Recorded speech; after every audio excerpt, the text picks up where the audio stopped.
Good morning students. इस lecture में हम आगे शुरू करते हैं। इसमें हमारा क्या टॉपिक है? Concavity and convexity. तो कॉन्केव कर्व क्या होता है बच्चों? एक कॉन्केव अपवर्ड बोलो या फिर कॉन्वेक्स डाउनवर्ड हम उसको बोल सकते हैं। तो इसमें क्या होता है कि भाई अगर कोई कर्व हमारे पास दे रखा है, जैसे ये दे रखा है ना, देखो ये यहाँ से यहाँ तक, इसकी शेप को आप क्या बोलोगे बच्चों?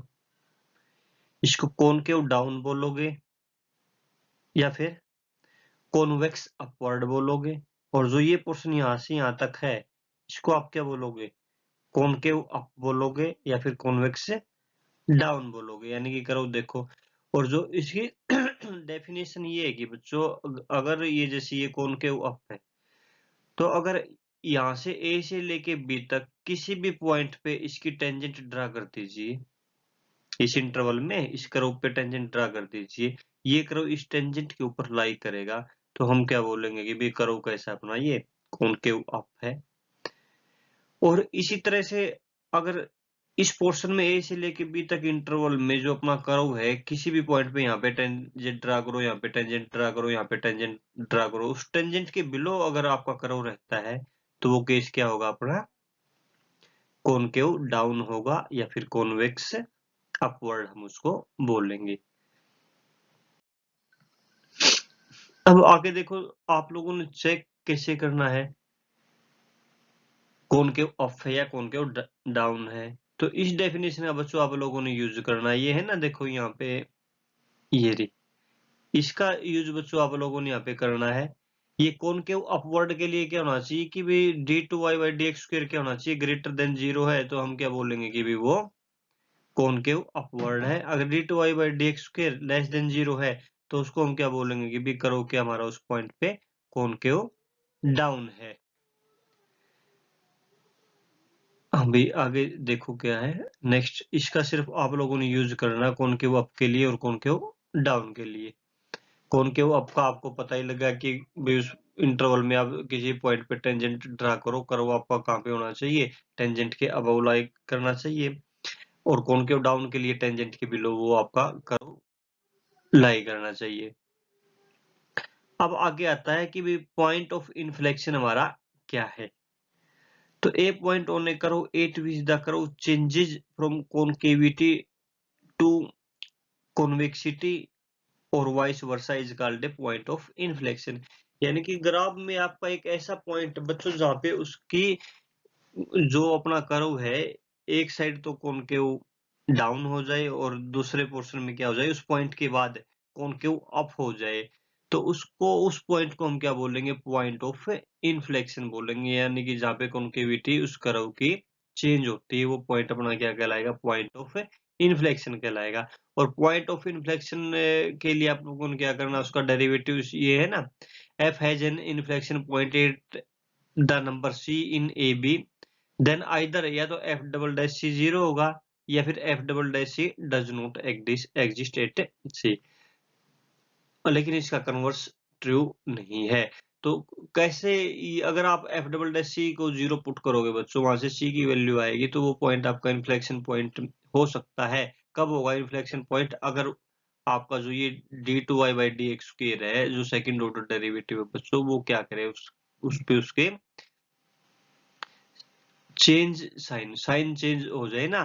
कि भाई अगर उस पॉइंट के लेफ्ट हैंड में देखें तो अलग साइन है और राइट हैंड में देखें सी के तो अलग साइन है। यानी कि एक तरफ पॉजिटिव वैल्यू आ जाए, एक तरफ नेगेटिव वैल्यू आ जाए, या एक तरफ नेगेटिव वैल्यू आ जाए उसके लेफ्ट साइड में और राइट साइड में पॉजिटिव वैल्यू आ जाए, तो उसी केस में वो पॉइंट क्या बनेगा? अपना इन्फ्लेक्शन पॉइंट बनेगा। अदरवाइज अगर साइन चेंज नहीं होते हैं, तो वो अपना इन्फ्लेक्शन पॉइंट हमारा नहीं बनेगा।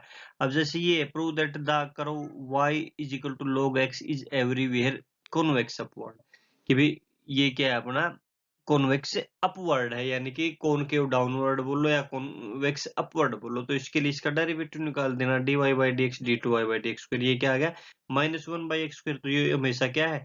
लेस देन 0 है। x की कोई भी वैल्यू पुट कर लीजिए, तो इसका मतलब ये क्या होगा? कॉनकेव डाउनवर्ड हो गया। या फिर आप इसको क्या बोल सकते हो? कॉनकेव कॉन्वेक्स अपवर्ड हम इसको बोल सकते हैं। इसी तरह से ये सेकंड वाला एग्जांपल है बच्चों, इसको पढ़ लेना। सेकंड का था ना, अब देखो आप लोग थर्ड देखो क्या है, find the point of inflection of the करो, ये करो है बच्चों, इसके क्या निकालने, पॉइंट ऑफ इन्फ्लेक्शन निकालने। तो इन्फ्लेक्शन निकालने के लिए D two Y by D X square आपको निकालना पड़ेगा। तो पहले तो ये D Y by D X निकाल दिया, इसका डेरिवेटिव किया, फिर ये D two Y by D X square second derivative निकाला। तो कौन से पॉइंट इन्फ्लेक्शन पॉइंट हो सकते हैं जहाँ पे D two Y by D X square क्या हो, जीरो हो। तो इसको आप जीरो पुट करोगे तो एक्स की ये वैल्यूज आ गई जो 2 3 28 प्लस माइनस रूट 3 और में 11 आ गई। अब 2 के ऊपर आप लोगों ने चेक करना है, चेक करना 2 के ऊपर, तो जैसे ही x लेस देन 2 है तो उस केस में, जैसे बच्चों ये x क्या है यहाँ पे, लेस देन 2 है ना। मान लो 2 से स्मॉल है 1.9 आप मान के देखो, 1.99 मान के देखो, तो उस केस में तो ये 4 है, तो ये क्या रहेगा, पॉजिटिव। ये ओड है, अगर x क्या अपना लेस देन 2 है, 2 से लेस देन है तो ये नेगेटिव, और नेगेटिव की पावर ओड है तो ये क्या हो जाएगा हमारा, नेगेटिव हो जाएगा। और यहाँ से भी ये क्या आएगा, देखो बच्चों इसकी वैल्यू क्या आएगी, 18। तो ये 2 से तो बड़ा ही होगा ना, ये यहाँ पे पॉजिटिव यहाँ पे नेगेटिव, तो ये कितना आ गया, नेगेटिव आ गया। सेम वे में ये भी क्या आ जाएगा अपना, नेगेटिव आ जाएगा, और इन सब की मल्टीप्लाई क्या आएगी, नेगेटिव आएगी। तब x लेस देन 2 है तो ये नेगेटिव आ रहा है डबल डेरिवेटिव, और जब x ग्रेटर देन 2 है तो उस केस में भी क्या आ रहा है, नेगेटिव आ रहा है। इसका मतलब साइन चेंज रहे ना, 2 के लेफ्ट साइड में भी राइट साइड में भी, इसलिए ये पॉइंट, ये जो सेकंड ऑर्डर डेरिवेटिव ये साइन चेंज नहीं कर रहा है। इसका मतलब क्या हुआ कि भाई जो 2 है इसका इन्फ्लेक्शन पॉइंट नहीं है। अब 3 पे चेक करना है, तो लेस देन 3 के लिए आप लेके चलोगे तो ये यहाँ पे नेगेटिव आएगा, y डबल डैश की वैल्यू है जो, और ग्रेटर देन 3 के लिए ये पॉजिटिव आएगा, यानी कि साइन चेंज होगी ना, नेगेटिव से लेके पॉजिटिव, यानी कि 3 की लेफ्ट साइड में नेगेटिव साइन है और 3 की लेफ्ट राइट साइड में पॉजिटिव है, तो इसका मतलब ये साइन चेंज कर रहा है, तो ये क्या बन गया हमारा, पॉइंट ऑफ इन्फ्लेक्शन बन गया। तो x3 है तो जो अपना कर्व दे रखे x3 रख के y की वैल्यू निकाल लेना, वहां से 30 क्या आ जाएगा, अपना पॉइंट ऑफ इन्फ्लेक्शन आ जाएगा। सेम वे में इस पे आप लोगों ने चेक कर लेना, ये पॉजिटिव आ रहा है, नेगेटिव आ रहा है, यानी कि ये भी पॉइंट ऑफ इन्फ्लेक्शन है। जो नेगेटिव वाला है ये रूट है, इस पे भी नेगेटिव पॉजिटिव, तो ये भी हमारा क्या है, पॉइंट ऑफ इन्फ्लेक्शन है। तो इस तरह से आप इनको इवेल्युएट कर सकते हो।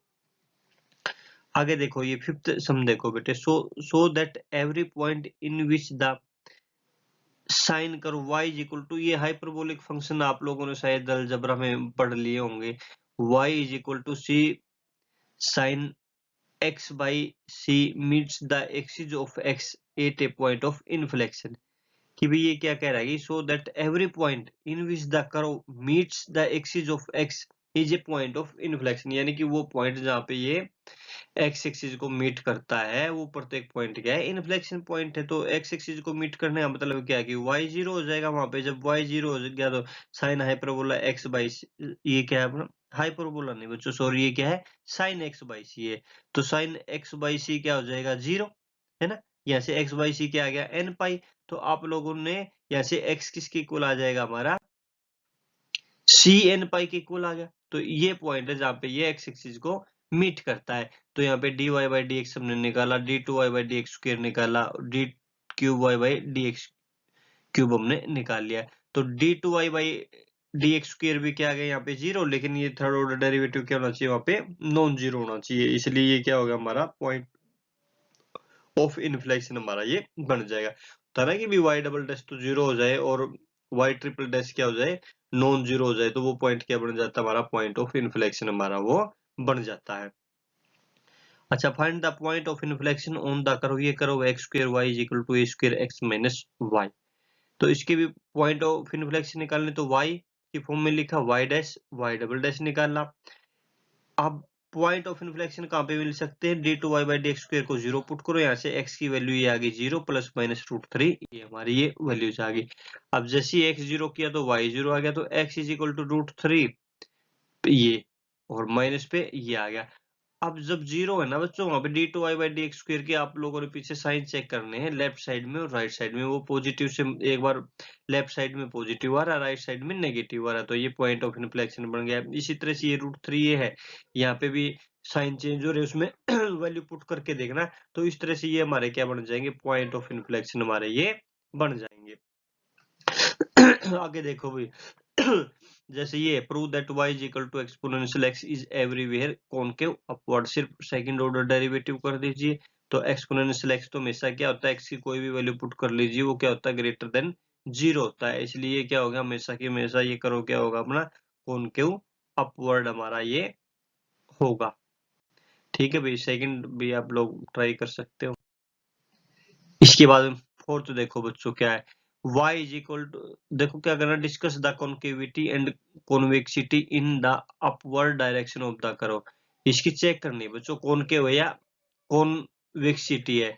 y is equal to exponential sine x plus cos x हमारा आ गया ना, ये इंटरवल है 0 से लेके 2 पाई का इंटरवल है। तो y dash y double dash निकाला, ये बना लिया अभी फार्मूला लगा के बना लिया ना, ये 1/√2 से मल्टीप्लाई किया, 1/√2 से डिवाइड कर दिया, √2 से मल्टीप्लाई कर दिया, इसको sin π/4 लिखा, ये क्या आ गया, cos a cos b minus sin a sin b cos of a plus b का फार्मूला बन गया।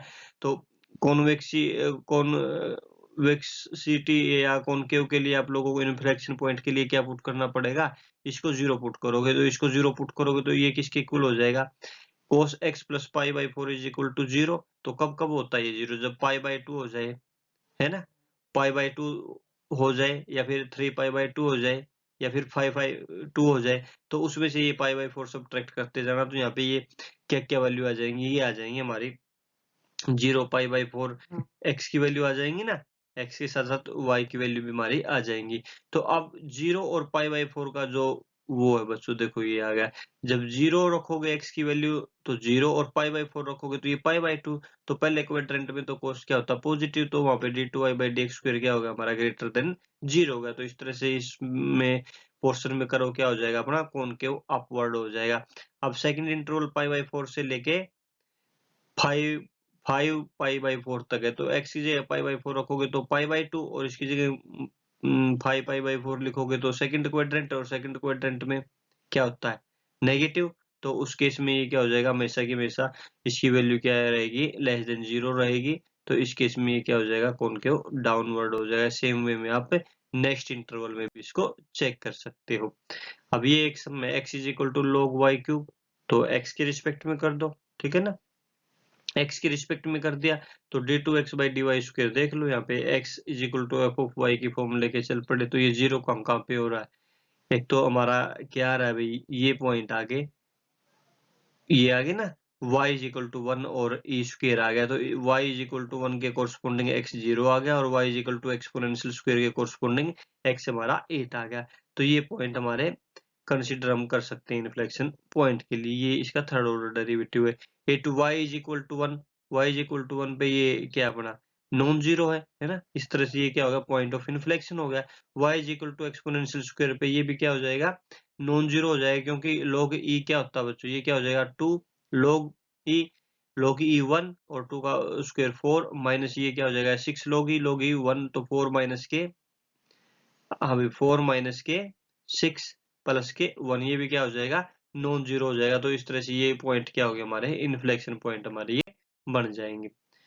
अब ये क्या कह रहा है कि show that the abscissa of the point of inflection of the curve इस इक्वेशन को सेटिस्फाई करता है। सिर्फ आप लोगों ने y इसकी इक्वल आ गया, फर्स्ट डेरिवेटिव सेकंड डेरिवेटिव। तो इन्फ्लेक्शन पॉइंट कहाँ से आएंगे, जब आप इसको 0 रख दोगे, इसको 0 रख दोगे, तो ये दो फैक्टर हैं, तो ये क्या हो जाएगा f डबल डैश x, ये 0 के इक्वल हो गया, और यहाँ से क्या आ गया f डैश x इसके इक्वल आ गया। तो इसका मतलब क्या हुआ कि भाई f हिस्सा कौन सा x है, तो x इस इक्वेशन को सेटिस्फाई हमारा ये कर ही रहा है। तो इस तरह से बच्चों आप लोगों ने ये इसके सारे के सारे सम आप लोगों ने कर लेने, जो रह गए वो भी आप लोगों ने उसकी प्रैक्टिस कर लेनी है। किसी में कोई प्रॉब्लम हो तो वो मेरे को आप लोग बता देना। Thanks very much.